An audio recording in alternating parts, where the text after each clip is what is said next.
Good evening, guys. This is Divyansh Pathoria, and I scored an AIR of 4,427 in the JEE Advanced Examination 2020. So here I am to tell you some tips related on how you should prepare for the JEE Main and the BITSAT examination. So let's get started. So first of all, we should know the perks of cracking either of the two exams or both of the two exams. So if you crack BITSAT, basically you get chance to study in one of the top premier institutes of the country. That is BITS Pilani. And to tell you about BITS Pilani, the BITS Pilani campus is at par with one of the top IITs, and the BITS Pilani Goa and the BITS Pilani Hyderabad campus are at par with one of the top NITs. Okay. And the other thing about BITS Pilani is that it has the second best alumni network after the IITs. So alumni network also matters a lot when you are going for job interviews or even if you are going for MS in abroad. So for this, because of this strong alumni network, BITS Pilani is basically highly recognized in foreign. So this shows how great this institute is. So now let's talk about JEE Mains. By JEE Mains, you get a chance to take admission in one of the top colleges of India, that is NITs. Everyone knows about NITs, that these are government funded college. You can have a BTech in about 6 to 8 lakh, and believe me, NITs you get a lot of freedom and much more amount of education. So JEE Mains can be considered, and also JEE Mains gives you a ticket to the premier exam of the country, that is the JEE Advanced, which gives you the ticket to the IITs. So now basically you know how important these exams are. So let's get started on how to prepare for these exams. If I talk about today, that is 12th October 2020, my advice would be to start studying for January mains as soon as possible, because basically if you are prepared with the main examination, you can also excel in BITSAT, and the vice versa is also true. That is, both exams have more or less the same syllabus. And if there are people, मतलब कुछ लोग ऐसे होंगे जिनको ये रहा होगा कि मैं तो बोर्ड में भी अच्छा नहीं कर पाऊँगा, मेरी बोर्ड ना हो जाए. तो बेसिकली फर्स्ट थिंग तो अभी सबको पता ही है कि अभी बोर्ड, आजकल ये न्यूज़ आ रही है कि बोर्ड इज़ ट्राइंग टू, मतलब कि बोर्ड में 45 to 60 days का कहते हैं पोस्टपोन होने के चांसेस हैं. I don't know how authentic this news is, but it has come in the Times of India and the Dainik Jagran. So basically you can say that something is going in the government body regarding these exams. So basically you can play safe this year with the January mains. And also if you are preparing for the January mains, आप अपने board के syllabus से तो prepared होंगे, like आपकी 11-12 की PCM तो अच्छे से प्रिपेयर होगी, और विद जनवरी से पहले, बिकॉज जनवरी के फर्स्ट वीक में एग्ज़ाम निपट जाते, तो उससे पहले ही आपको प्रिपेयर होना चाहिए. तो ये आपका एडिशन, मतलब एडवांटेज है. और बाद में जो 1 महीना बचता है उसमें हो जाते हैं आपके सब्जेक्ट, जैसे इंग्लिश हो गया, आपका फिजिकल एजुकेशन हो गया. मैंने भी अपनी इंग्लिश 1 महीने से कम के टाइम में निपटाई थी, and I got a score of about 94 or 93, and which every one know in ISC, and which every one knows it's quite decent in ISC. तो you should start preparing for the January Mains as soon as possible, because it gives you a lot of advantage. पहले तो जनवरी में इतना कोई serious होता नहीं है, तो अगर आप थोड़ी सी पढ़ाई करते हैं, थोड़ा सा भी अच्छा करते हैं, you can end up scoring a very good percentile. I remember that I was not that much prepared for the January Mains, and I did a pathetic exam. Like I scored about 130 or 140 in my January mains, no, 140 plus in my January mains, and I got a percentile of 98.4. So you can understand मतलब कितना कि मतलब आप कम score से भी अच्छी percentile ला सकते हो जनवरी मेंस में. तो अभी भी आप अगर पढ़ेंगे अच्छे से जनवरी मेंस के लिए, तो you can even get a good percentile या, एंड बाकी आपका सिलेबस तो हो ही जाएगा, वो तो एडवांटेज है ही. तो आपको जनवरी मेंस के लिए पढ़ाई शुरू कर देनी चाहिए अभी से. अच्छा, now let's talk about the pattern of these two exams. So you will get a broader picture. मतलब जो JEE मेंस होता है उसका पैटर्न होता है कि it will contain 75 questions, 25 questions of each subject, that's physics, chemistry, mathematics, and the paper is of 3 hours. So basically you can understand that this exam is not much of speed, but it is much of accuracy. मतलब अगर आप थोड़ा ढंग से prepared हैं तो आपका paper ऐसा नहीं होगा पेपर अगर छूट रहा है. बस ये होगा या तो आपको क्वेश्चन नहीं आता है, या फिर क्या कहते हैं आप उसको एक्यूरेटली सॉल्व नहीं कर रहे हैं। मतलब मेंस के पेपर में ऐसा नहीं कि बहुत लेंदी सवाल आ जाते हैं, एक दो लेंदी आते हैं तो आप उसको लास्ट में छोड़ सकते हैं। बाकी पेपर कभी ऐसा नहीं आएगा कि आप ये कहें कि मेरा पेपर छूट गया। छूटेगा तो या तो आप कुछ ज़्यादा ही किसी क्वेश्चन में बहुत टाइम दे रहे हैं, या तो आप स्ट्रैटेजी सही नहीं लगाए हैं। मेरे से पेपर छूट नहीं सकता किसी का भी। ओके, अब बिटसैट की बात करें, it contains 150 questions and the picture is not over.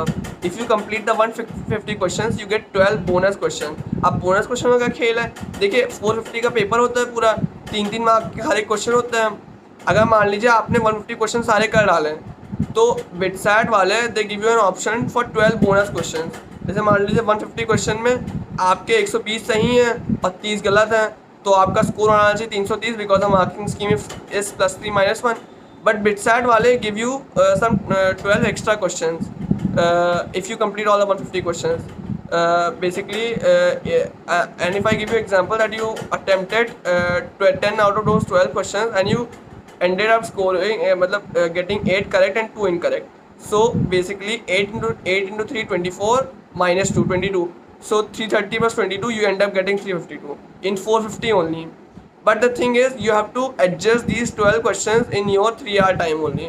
मतलब अगर आप पूरा पेपर अटेम्प्ट करने की चाहत में हैं तो you have 162 questions and 180 minutes. So you can understand this exam is much of a speed exam. और बेसिकली आपको एक्यूरेसी भी चाहिए, ऐसा नहीं कि दादा कर डालने में आप एक्यूरेसी को भूल ही गए। So BitSat becomes a bit tougher than the JEE Mains, although the questions are very easy. Like they are at a lower level than the JEE Mains also, but it becomes a bit tough because कि एक exam में दोनों चीज़ रखना, speed और accuracy, और दोनों बिल्कुल अच्छी होनी चाहिए, वो टफ होता है। अब जैसे JEE Mains है उसमें इतना स्पीड का खेल नहीं रहा, अब उसमें एक्यूरेसी का खेल ज़्यादा है, बट BitSat में दोनों चीज़ों का खेल है अभी भी, तो वो इसलिए टफ हो जाता है। Although questions are not that tough, questions are easy. Okay, now अब बात करते हैं कि कैसे प्रिपरेशन करनी है। So वो preparation, first thing I will start with different subjects. For physics basically start with NCERT of 11th. Start revising the 11th NCERT as soon as possible. Okay, and 12th NCERT you can do till how much you are prepared, because physics का syllabus बहुत लंबा होता है and I don't expect everyone to do 100% of it before January Mains. Even मैं भी 100% नहीं कर पाया था, तो आई वोंट एक्सपेक्ट। तो आप जितना कर सकते हैं, अब जो 100% कर सकता है वो करे, go ahead.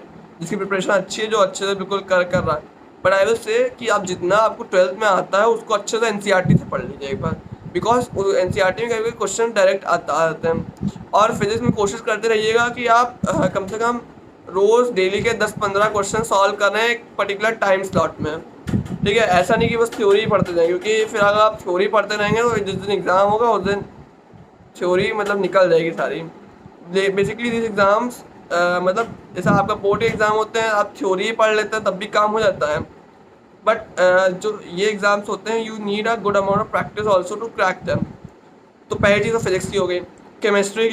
Chemistry I can say just study the complete NCERT and study as much chemistry as you can, because chemistry बहुत ईजी आती है। केमिस्ट्री में आई कैन से अगर आप खाली थ्योरी पढ़ के जा रहे हैं ना, आप केमिस्ट्री में 4 सकते हैं, 4 डालेंगे आप केमिस्ट्री में, बट ये है जितनी केमिस्ट्री हो सके उतनी केमिस्ट्री करिए, बिकॉज केमिस्ट्री सबसे आसान आती है तीनों ही कंपारिजन में। अब किसी का दिन चलो ना रहा हो, पेपर थोड़ा एक कोई शिफ्ट का टफ बन गया केमिस्ट्री का, तो वो बात अलग है, लेकिन केमिस्ट्री जनरली बाकी दोनों सब्जेक्ट से ईजी आती है। और अगर केमिस्ट्री का मैं अगर ईजी पेपर लूँ ना, तो मतलब केमिस्ट्री का थोड़ी टफ पेपर भी लूँगा ना, तो केमिस्ट्री का tough paper is equal to maths का इजी पेपर। तो chemistry you can understand this इतनी ईजी आती है। तो केमिस्ट्री तो आप जितना हो सके उतना करिए अपनी NCERT से, आपको बहुत बेनिफिट होगा हर एग्ज़ाम में। इवन JEE एडवांस में बहुत एडवांटेज होगा। खैर JEE एडवांस में थोड़ा और नॉलेज होनी चाहिए, बट NCERT आपकी अच्छे से होनी चाहिए। केमिस्ट्री जितने ही आप कर सकते हो उतनी कर डालिए, ठीक है। मैं तो कहता हूँ कि you should give more time to your chemistry than your physics or maths at this point of time. And now tips for maths. अब मैथ्स तो थ्योरी का खेल नहीं है, ठीक है। तो मैथ्स में बेसिकली आप क्या कर सकते हैं कि RD शर्मा के आप कुछ जो लास्ट एक्सरसाइजेज होती हैं वो आप अटेम्प्ट कर सकते हैं। मतलब हर चैप्टर की लास्ट एक्सरसाइजेज कर डाली, जो डाउट है वो किसी टीचर से पूछ ले, आप अपने किसी फ्रेंड से पूछ ले जो कि थोड़ा पढ़ाई में वो है, या फिर अगर आप किसी कोचिंग जाते हो, इंस्टीट्यूट जाते हैं, तो उधर अगर आपको कोई शीट वीट रिविजन शीट मिलती है तो आप उसको लगा डालिए। तो आपको फिजिक्स में एनसीईआरटी की जरूरत नहीं है, आप बस अपनी कोचिंग की रिविजन शीट फिजिक्स और मैथ्स में लगा लीजिए और केमिस्ट्री के लिए आप एनसीईआरटी लगा पढ़ डालिए। आप ये कर सकते हैं। और अगर किसी को ये सब नहीं करना है, केमिस्ट्री की एनसीईआरटी तब भी आपको करनी है, केमिस्ट्री की एनसीईआरटी सबको करनी है। बाकी फिजिक्स मैथ के लिए अगर मैं आपको एक और सजेशन दे सकता हूँ कि अमेज़ॉन और इन सब पे आपको मिल सकते हैं, मतलब जैसे जो टॉप थोड़े इंस्टीट्यूट होते हैं affiliated to these exams only, आप इनके रिवीजन मटेरियल्स ले सकते हैं। I will putting the link in the description so you can check it out. Okay, now अब मैं बिट साइड की बात करता हूँ। ये तो जनवरी मेंस की बात हो गई। अगर देखिए आपने जनवरी मेंस की अच्छे से प्रिपरेशन कर ली, फिर अप्रैल मेंस की भी अच्छे से प्रिपरेशन कर ली, तो आपको बिट सारी टेंशन लेने की जरूरत नहीं। बस एक टेंशन लेनी है कि आपको मॉक्स ढेर सारे प्रैक्टिस करने हैं। देखिए एक अप्रैल में अगर आपका ख़त्म होगा, बीच में 1.5 मंथ का एडवांस टाइम होगा, फिर उसके बाद 2 वीक बाद मतलब 1 वीक बाद बिट स्टार्ट होता है, और आपके लिए 1 या 2 वीक हो सकता है अगर आप जिस हिसाब से स्लॉट डिसाइड करें अपना। तो मतलब उसके 1 वीक बाद बिट स्टार्ट का एग्ज़ाम हो जाता है। तो बेसिकली जो लोग तो एडवांस की तरफ फोकस है वो तो एडवांस का पढ़ते रहें, वो 1.5 महीने का एडवांस का पढ़ें, क्योंकि मतलब जो लोग एडवांस का पढ़ते हैं basically they are skilled with the syllabus. तो आप ये कर सकते हैं, फिर आप एक हफ्ते में जितनी हो सके उतनी प्रैक्टिस कर डालिए, तब भी आप पैटर्न से मतलब एडजस्ट हो जाएंगे। बाकी जो लोग एडवांस को टारगेट ना करें वो पूरे 1.5 मंथ लग के ये बिट सैट पेपर लगाते हैं बस। और बाकी अपनी वही थ्योरी रिवाइज करते रहें केमिस्ट्री की, और बाकी फिजिक्स और उसके वो करते रहें रिवाइज, मतलब फार्मूले एंड फिजिक्स में तो थ्योरी रिवाइज करते रहें, थोड़ी बहुत फिजिक्स में थ्योरी की ज़रूरत पड़ती है, मैथ में फार्मूला रिवाइज करते रहें और पेपर लगाते रहें। लाइक हर दिन 1 या 2 पेपर ज़रूर लगाएं, क्योंकि जितना आप पेपर लगाएंगे बिट साइड का उतना फ़ायदा आपको होता है। और आप ट्राई करिए कि स्कोर इंप्रूव करने का, जो चैप्टर वीक है उस चैप्टर को पढ़ डालिएगा फिर से। ठीक है, बिट साइड में बेसिकली ये होता है कि आपको जितना हो सके उतना सिलेबस कंप्लीट करना है, बिकॉज 150 क्वेश्चन होते हैं। जैसे मेंस में तो प्रेडिक्ट कर लेते हैं कि इंटीग्रेशन के 3 क्वेश्चन आने हैं, इसके 2 आने हैं, उसके ये सेमीकंडक्टर के 1 आएगा। तो आप ऐसे प्रेडिक्ट करके आप शॉर्ट लिस्ट कर सकते हैं कि हाँ मैं इतने चैप्टर पढ़ के जाता हूँ तो मेरे 75 में 60 क्वेश्चन बन जाएंगे, बढ़िया 140 आ जाएगा, 99% आ गए या उससे 99.5 तक आ गए। बट बिट साइड में आप ये नहीं कर सकते, बिकॉज 150 क्वेश्चन है वो किसी भी चैप्टर से कितना ही पूछ सकता है। ठीक है, तो आपको सिलेबस कंप्लीट करना है बिट साइड के लिए जितना हो सके, जितना आप पढ़ सकते हैं बिट साइड के लिए पढ़ डालिए सिलेबस। ठीक है, और बेसिकली आपको इतना कोई एडवांस लेवल पर नॉलेज नहीं होनी चाहिए, आप बेसिक लेवल पर भी नॉलेज रखेंगे हर एक चैप्टर की ना, तो यू कैन मतलब आप फोड़ सकते हैं बिट साइड को। तो ये है, तो आप पेपर लगाएंगे अच्छे से और अपने वीक टॉपिक स्ट्रॉन्ग करेंगे, मतलब जो टाइम होगा उसमें। और अगर मान लीजिए आपको और अच्छा स्कोर करना है, जैसे इंग्लिश, उसमें एक इंग्लिश का सेक्शन होता है 15 मार्क्स का, बिट साइड का आपको सेक्शन बता देते हैं। मैथ्स का 45 क्वेश्चन होते हैं, फिजिक्स केमिस्ट्री के 40 क्वेश्चन होते हैं, इंग्लिश के 15 क्वेश्चन होते हैं, लॉजिकल रीजनिंग के 10 क्वेश्चन होते हैं। तो लॉजिकल रीजनिंग वैसे अगर आप अभी भी करें या बाद में भी करें तब भी कोई मैटर नहीं करता, बिकॉज लॉजिकल रीजनिंग ईजी होती है। बट अगर आपने आप कभी टच में नहीं है लॉजिकल रीजनिंग को, तो आई विल एडवाइस कि आप अभी से थोड़ी लॉजिकल रीजनिंग शुरू करें, थोड़ी थोड़ी करिए, जैसे कि आप थोड़ा टच में आ जाए। अब जिन लोगों ने एनटीएससी के लिए पढ़ा होगा, थोड़ा बहुत स्टेज 1 के लिए पढ़ा होगा, तो या फिर पेपर भी दिया होगा एनटीएससी का, कभी स्कूल जो होते हैं वो सब कंडक्ट कराते हैं, वो दिया भी होगा, तो उनको आइडिया होगा कि हाँ ये बिट्स मतलब लॉजिकल रीजनिंग में पूछते क्या हैं, तो आपको आइडिया होगा। तो आप अगर बाद में शुरू करते तो कोई दिक्कत नहीं। इंग्लिश का एक सेक्शन है, तो देखिए इंग्लिश तो आपकी तब मतलब आएगी जब क्या कहते हैं आप बिल्कुल उसको अच्छे से रीडिंग करेंगे ये, क्योंकि इंग्लिश में 8 क्वेश्चन कम से कम वोकैबुलरी के होते हैं, and for that you require thorough knowledge of A vocabulary, जो कि एक दिन में कभी नहीं आती, ना 1 महीने में आती है, ना 2 महीने में आती है। आपको कम से कम 8-10 महीने अच्छे से रीडिंग करनी है लग के।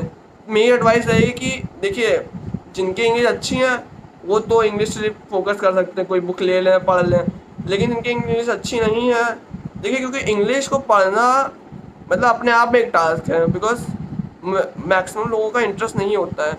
तो मैं आपको एडवाइस दूंगा कि आप इंग्लिश को आप छोड़ सकते हैं, बिकॉज अगर आप इंग्लिश को छोड़ भी देंगे ना, 15 क्वेश्चन में 5-6-7 तो ऐसे आएंगे जो आप बना लेंगे।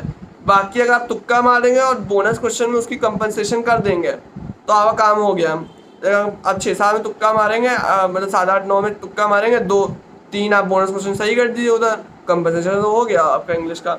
तो मैं एडवाइस करूँगा कि आगे कि आप इंग्लिश पे इतना ध्यान ना दें अगर आप सीरियसली पढ़ सकते हैं। अगर आपको स्कोर अच्छा ना आप पढ़ सकते हो तो आप गो अहेड। मतलब there are many books in the market, I will putting the links in the description, you can check it out from there. Like Disha publication की एक इंग्लिश की बुक आती है। अच्छा, अगर आपको कोई बुक चाहिए बिटसैट के लिए तो आई विल एडवाइस कि आप आर्यन की गाइड लीजिए। I will putting the link in the description so you can check it out. तो आप आर्यन की बुक ले सकते हैं, that is the best book for BITSAT. मतलब आपने वो लगा डाली तो आपको कुछ करने की ज़रूरत नहीं है बिटसैट के लिए, and I am saying it frankly. लेकिन उसको अच्छे से लगाना है फिर। तो ये हो गए मतलब strategies to prepare for the January में। अप्रैल में भी ऐसे निपट जाएगा। आपका बोर्ड होगा, बोर्ड में तो आपका सिलेबस रिवाइज भी हो जाएगा। बाद में 2 वीक का टाइम होगा, सब रिवाइज कर लीजिएगा। आप जो वीक टॉपिक होगा उसको देख लीजिएगा। टेस्ट लगाते रहिएगा। मेंस के लिए, मेंस पे भी बहुत ज़रूरी है, 1 महीने पहले टेस्ट लगाना शुरू कर दीजिएगा। ठीक है, तो ये हो गया मेंस के बारे में। तो अब बेसिकली कुछ चीज़ें होती हैं बिटसैट रिलेटेड जो लोगों को थोड़ा इशू करती है कि बहुत फीस है यार, फीस बहुत है। तो पहली चीज़ मैं बताता हूँ कि अगर आपका बिटसैट में हो गया तो आपको फ़ीस की टेंशन लेने की बिल्कुल ज़रूरत नहीं है, and I am saying it frankly. Because BITSAT की जो मानता हूँ मैं 23, 22, 24 लाख ऐसे फीस पहुँच जाती है कभी कभी अगर अपने एक्सपेंसेस इंक्लूड कर लें। But BITSAT people give a loan, मतलब उनका एक लोन का सिस्टम होता है, and they have the best rate of interest in India, this is said. मतलब उनके जो लोन का जो रेट ऑफ इंटरेस्ट होता है वो बेस्ट होता है कि आपसे आपकी वो ट्यूशन फीस आप मतलब लोन ले सकते हैं। और basically they give you some amount of time, minimum time is 1 year. मतलब 1 साल आपको देता है आपको लोन रिपे करने के लिए, उससे ज़्यादा भी देता है आपकी डिमांड पे। और जो रेट ऑफ इंटरेस्ट होता है वो बहुत ही अच्छा होता है। लाइक बाकी कॉलेजेस के कंपैरिजन में यहाँ पर रेट ऑफ इंटरेस्ट बहुत अच्छा होता है। लाइक आपका इतना भी पैसा नहीं बढ़ेगा। तो आप बेसिकली क्या करते हैं, लोन लेके आप पढ़ सकते हैं, नौकरी तो अच्छी लग जाएगी। आप बिट्स में और पैकेज की बिल्कुल टेंशन मत लीजिएगा, बिकॉज बिट्स बिट्स में क्या कहते हैं, basically the call companies which give more than 8 lakh, so you can understand. And 8 lakh is a decent income for someone living, and in future years I think it is gonna improve also. ठीक है, तो पैसे की मतलब package की tension मत करिए। आप अगर ख़राब से भी ख़राब ब्रांच में होंगे, you are sure to get something above 8 lakhs। ठीक है, तो बिटसैट में पैसे की टेंशन नहीं करनी है। ठीक है, तो अगर आपका हो जाता है तो I will say you should surely take an admission in it, because another thing about BITSAT is basically the placements are branch independent.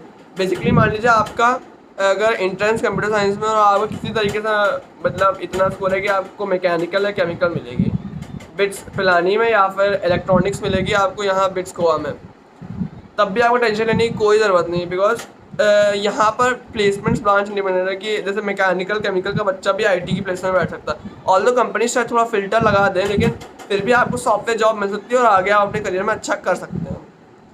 Okay, and other thing about bits Pilani is it they give you 0% attendance. मतलब आप अपना अलग interest pursue कर सकते हैं। So all in all, basically I'll say if you crack any of the 2 exams, matlab it will be very good for you. So thank you, and I'll be posting other doubts related to JEE, the board and BITSAT, the advanced on this channel. And if you like to get some tips related to them, you can subscribe it, and please like this video.